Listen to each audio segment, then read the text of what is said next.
The Fusion Manage Extension is an integrated tool designed to streamline data change and release management, offering enhanced control and visibility over data revisions. This extension is invaluable for teams with multiple design collaborators, requiring change history audits, or needing to track changes efficiently during production. The Manage extension features a structured release process, simplifies Fusion design and drawing revision management, allows collaborators to formally request design changes from anywhere, and generates unique part numbers to distinguish between designs.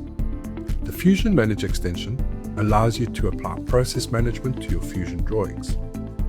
Easily check the lifecycle state of any component by adding managed data to the parts list.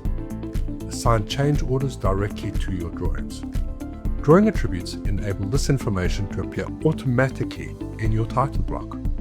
Once attributes are set, they are tied to the specific drawing.